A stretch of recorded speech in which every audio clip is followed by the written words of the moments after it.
It arrives in minutes. A warm meal in a neat paper bag, just a few taps on a screen, a quiet knock at the door, and dinner is served. But, what happens after the last bite is gone? We are left with a ghost of our meal, a plastic container, still slick with sauce. A flimsy plastic fork, wrapped in its own tiny plastic sleeve. A collection of single-use packets, and a plastic-lined cup.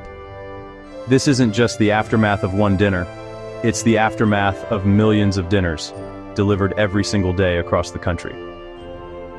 We have traded the time spent cooking for a convenience that comes with a hidden and very tangible price. A price paid in plastic. This tide of packaging is rising faster than we can manage. Over a year, that individual alone generates a small mountain of plastic clamshells, bags, and cutlery. Now multiply that by the millions who rely on these services for their daily meals. The numbers are staggering. Recent reports estimate that the food delivery industry contributes significantly to the millions of tons of plastic waste our nation produces annually. Each delivery is a small, seemingly insignificant act, but together, they form an avalanche of refuse that is burying our landscapes and overwhelming our systems. We see the evidence of this convenience everywhere, if we only choose to look. It's in our overflowing public trash cans, where branded delivery bags are crammed next to plastic-lidded drink cups. It's in the plastic bags snagged on tree branches, fluttering like sad synthetic flags in the wind. We see it in the horrifying images of our rivers and oceans, where currents carry a soup of our discarded takeout containers. The very items that held our food for a fleeting 30 minutes are destined to persist in the environment for hundreds of years, a permanent monument to a temporary appetite. The promise of food delivery was simple, to make our busy lives easier, and in many ways it has succeeded beyond anyone's wildest dreams. But this success has created a parallel crisis, one that unfolds silently after the delivery driver has departed. The consequence, however, is messy, physical, and enduring. We've built a system that brilliantly solves the problem of getting food to our doorsteps, but we've utterly failed to consider where the remnants of that system will go. The true cost is not on the receipt, it is in the world we are leaving behind. This stark division between the digital and the physical reveals a profound disconnect in our thinking. How can we be so brilliant at designing systems for convenience, and so utterly inept at designing systems for consequence? The same human ingenuity that created an app capable of coordinating millions of meals and drivers seems to stop at the customer's front door. We've applied our brightest minds to solving the first half of the equation, getting the product to the consumer, while completely ignoring the second half, what happens to the product's packaging after its brief, useful life is over. The problem isn't a lack of intelligence, it's a failure of imagination. We're living with a system that is only half smart. A truly intelligent system would not define success merely by the speed of delivery. It would define success by the entire life cycle of the experience, from the moment an order is placed to the moment its packaging is responsibly recovered and repurposed. Can we use data logistics, user-centered design, not just to deliver food, but to manage the aftermath? The question hangs in the air, as heavy as the smog over our most congested cities. The potential is there, waiting to be unlocked. The current model is fundamentally linear and unsustainable. A resource is extracted, manufactured into packaging, then discarded forever.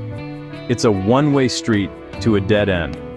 A truly smart system would be circular. It would be designed from the ground up to ensure that every piece of packaging has a future beyond the trash bin. This isn't a radical idea, it's the only logical one. We have the technology and the logistical prowess. What we lack is the collective will to demand a better, more complete system from the companies that have profited so handsomely from our desire for convenience. The challenge then is to bridge this great disconnect. We need to close the loop. We must begin to see the delivery experience not as a transaction that ends with a meal, but as a cycle that includes the responsible stewardship of materials. This requires a shift in perspective, moving from a mindset of disposal to one of recovery. It means asking the architects of these powerful platforms to apply their formidable skills to the messy reality they have helped create. It is time to demand that our delivery systems become as smart about waste as they are about speed. The path forward does not require us to abandon the convenience we have come to rely on. Instead, it requires us to reinvent it. We need a new recipe for delivery, one where sustainability is a core ingredient, not an afterthought. There are practical, achievable solutions that can be implemented right now. The first and most crucial is a revolution in packaging. Move aggressively toward materials that are genuinely compostable. Compostable in home facilities, compostable in industrial facilities, or move to a closed-loop reusable system. Containers returned, sanitized, and used again and again. The technology for compostable plastics already exists. Durable, returnable containers already exist. The second key ingredient is empowering smarter consumer choices. The default setting for every order should be no extras, a drawer full of unused extras, plastic cutlery, soy sauce packets, apps redesigned with a prominent no extras toggle. Scaled across millions of orders, this prevents staggering waste. Shift culture from mindless consumption to mindful choice. Make it easy and normal for consumers to take only what they truly need. The third, and perhaps most transformative solution, is systemic responsibility. Waste management cannot fall solely on the consumer, or on overstretched municipal services. The corporations that profit, the app platforms, and the large restaurant chains, must be held accountable for the life cycle of their packaging. Industry-funded recycling programs, investment in composting infrastructure, a producer-pays model where companies fund waste management. That creates financial incentive to design less wasteful packaging. This change needs to be as profound as the shift from flip phones to smartphones.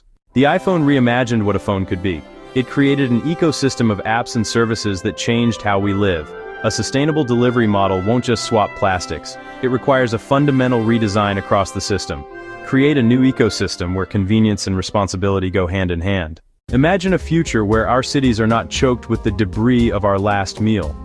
Picture streets where public bins are not overflowing with single-use plastics. Envision a world where the convenience of a delivered meal does not come at the expense of our planet's health. This is not a utopian fantasy. It is a tangible future we can begin to build today. It is a future where families can enjoy a meal together, without contributing to a legacy of waste, knowing that the containers their food arrived in will be returned and reused, or will break down into healthy soil for local farms. In this future, the circular economy is not just a buzzword.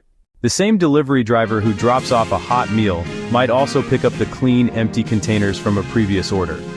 This creates a virtuous cycle, where the end of one meal becomes the beginning of another. For too long, we have measured progress by speed, efficiency, frictionless convenience. It must be measured by how well we manage its entire existence. The real measure of progress: meals that feed us without feeding the landfill.